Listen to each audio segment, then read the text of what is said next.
Hello friends, स्वागत है आप सबका आपके अपने यूट्यूब चैनल पे। और आरबीएससी माध्यमिक शिक्षा बोर्ड में हिंदी व्याकरण की एक पुस्तक चलती है जो 9 से 12 तक चलती है, व्याकरण वाली। उस बुक से हम शब्द युग्म पढ़ने वाले हैं, जो स्कूल के बच्चों के लिए तो इम्पोर्टेंट है ही है, और जो कंपटीशन की तैयारी कर रहे हैं उनके लिए भी ये बुक्स पढ़ना ज़रूरी है। तो आइए शुरू करते हैं। विश्व की प्राय सभी भाषाओं में अनेक शब्द ऐसे होते हैं जिनके उच्चारण में तो अत्यल्प भिन्नता होती है। अत्यल्प का अर्थ होता है कम, यानी बहुत कम भिन्नता होती है उच्चारण में, परंतु अर्थ की दृष्टि में वे बिल्कुल भिन्न होते हैं, यानी अर्थ उनका बिल्कुल अलग हो जाता है। यदि प्रयोक्ता को ऐसे शब्द युग्मों के अंतर का ज्ञान नहीं होगा तो अर्थ का अनर्थ या विकृत अर्थ हो जाएगा, जो समाज के लिए घातक सिद्ध होगा। अकथ अकथ का अर्थ होता है कुछ कहा न जा सके। अथक अथक का अर्थ है जो थके नहीं। अकुल अकुल का अर्थ होता है बिना कुल के। आकुल आकुल का अर्थ होता है व्याकुल। अकूत अकूत का अर्थ होता है बिना अंदाज। आकूत आकूत का अर्थ होता है अभिप्राय। अग अग का अर्थ होता है सर्प और पर्वत। अघ अघ का अर्थ होता है पाप। अगम अगम का अर्थ होता है जहाँ जाना संभव नहीं। आगम आगम का अर्थ होता है शास्त्र या आना। अचल अचल का अर्थ होता है पर्वत। अचला अचला यानी पृथ्वी। अर्चन अर्चन का अर्थ होता है पूजा। अर्जन अर्जन का अर्थ होता है संग्रह। संग्रह यानी इकट्ठा करना। अजर अजर यानी देवता, जो बूढ़ा न हो, है ना, देवता। अजीर अजीर का अर्थ होता है आंगन। अतल अतल का अर्थ होता है गहरा। अतुल अतुल का अर्थ होता है तुलना न हो, अतुलनीय, है ना, जिसकी तुलना न की जा सके। अद्य अद्य का अर्थ होता है आज। आद्य का अर्थ होता है पहला। अतीत अतीत का अर्थ होता है बीता हुआ। अतीत अतीत का अर्थ होता है बहुत ज्यादा। अनिल का अर्थ होता है आग। अनिल का अर्थ होता है हवा। अनुग अनुग का अर्थ होता है अनुयायी। अनुज का अर्थ होता है छोटा भाई।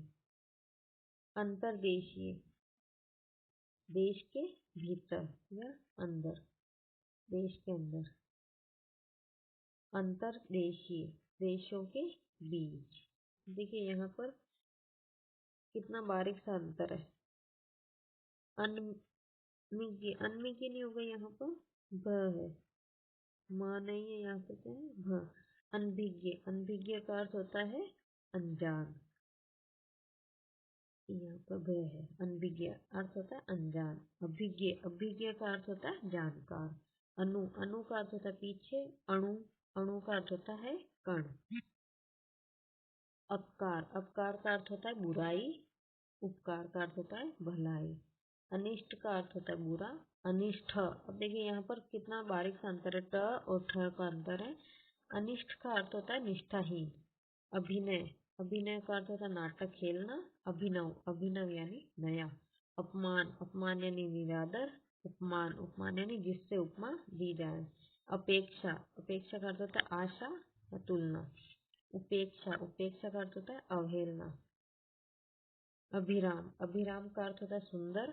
अविराम अविराम का अर्थ होता है लगातार। विराम यानी क्या होता है, आराम करना, रुकना। और अविराम का अर्थ होता है लगातार, यानी बिना रुके।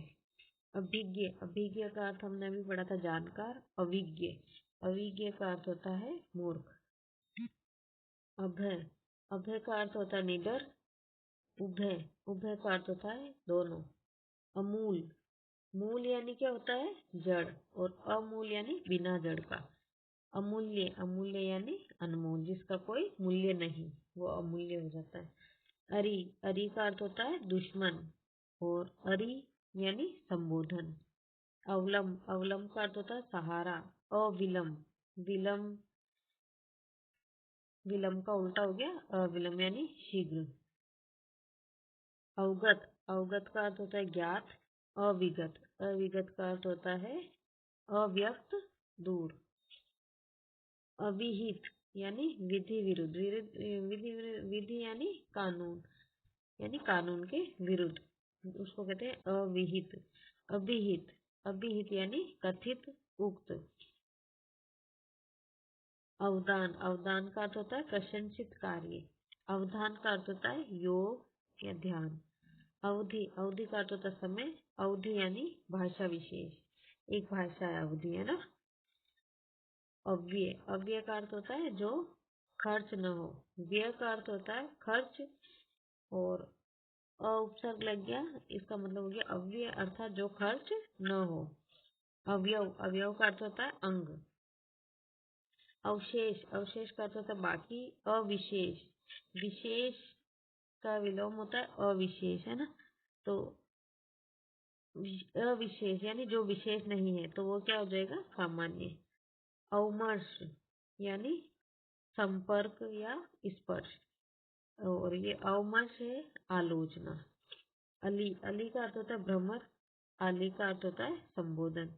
अलख का अर्थ होता है बाल। अलिक का अर्थ होता है ललाट। आलोक, आलोक का अर्थ होता है अदृश्य। आलोक का अर्थ होता है प्रकाश। अश्व, अश्व का अर्थ होता है घोड़ा। अश्व, अश्व का अर्थ होता है पराया। अश्व का अर्थ होता है घोड़ा। अश्म का अर्थ होता है जीवाश्म। अशीलता, अशीलता का अर्थ होता है उद्दंडता। असीलता, असीलता का अर्थ होता है तलवार। असी होती है, उसका अर्थ होता है तलवार।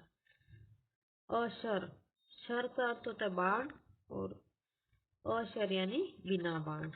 असर, असर का अर्थ होता है प्रभाव। अशक्त का अर्थ होता है निर्बल, और असक्त, इसका असक्त का अर्थ होता है उदासीन। अशक्त का अर्थ निर्बल, और असक्त का अर्थ होता है उदासीन। अब है अस्त, अस्त का अर्थ होता है छिपना। अस्तु, अस्तु का अर्थ होता है अच्छा। असक्त, असक्त का वापस उदासीन हो गया, और आसक्त का अर्थ होता है मोहित। असाध, जिसको साधा ना जा सके, तो वो क्या हो गया, कठिन। असाध का अर्थ होता है कठिन। असाधु का अर्थ होता है जो साधु नहीं हो, दुष्ट हो, है ना। साधु यानी सज्जन भी हो सकता है, यहाँ पे सज्जन है, साधु मतलब, है ना। अस्थि, अस्थि का अर्थ होता है, ये संस्कृत वाला शब्द है अस्थि। अस्थि का अर्थ होता है। अस्थि, अस्थि यानी हड्डी। अह का अर्थ होता है दिन। अहि, अहि का अर्थ होता है सर्प। अक्ष, अक्ष का अर्थ होता है धूरी। अक्षी का अर्थ होता है आंख। अंश, अंश का अर्थ होता है हिस्सा। अंश, अंश यानी कंधा। अंगना, अंगना का अर्थ होता है स्त्री, और आंगन का अर्थ होता है आंगन। ठीक है। अदृश्य, अदृश्य का अर्थ होता है जो दिखाई न दे। अदृष्ट, अदृष्ट यानी भाग्य। अभिसार, अभिसार का अर्थ होता है छिपकर मिलना। अभिसार, अभिसार का अर्थ होता है आक्रमण। तब देखिए यहाँ पर अभिसार और अभिसार में केवल छोटी और बड़ी की मात्रा का फर्क है, और अर्थ बिल्कुल अलग हो गया है। अयश, अयश का अर्थ होता है बदनामी, और अयश, अयस, अयस यानी होता है लोहा। अभिनंदन, अभिनंदन का अर्थ होता है स्वागत। अभिवादन, अभिवादन यानी नमस्कार। आदि, आदि का अर्थ होता है प्रारंभिक, और आदि, आदि यानी आदत वाला। आदि, आदि का अर्थ होता है मानसिक कष्ट। व्याधि, व्याधि यानी होता है शारीरिक शारीरिक कष्ट। आकर, आकर का अर्थ होता है खान। आकार, आकार का अर्थ होता है बनावट या रूप। आपाद, आपाद यानी पाद का अर्थ होता है पैर, ठीक है, यानी पैर तक। आपात, आपात का अर्थ होता है आकस्मिक। तो आज हम यहाँ तक ही पढ़ेंगे, और इसके बाद का जो आगे का है वो हम अगले पार्ट में पढ़ेंगे। तो आपको वीडियो कैसा लगा है? अगर अच्छा लगा तो लाइक और शेयर करें, और चैनल को सब्सक्राइब करें। धन्यवाद।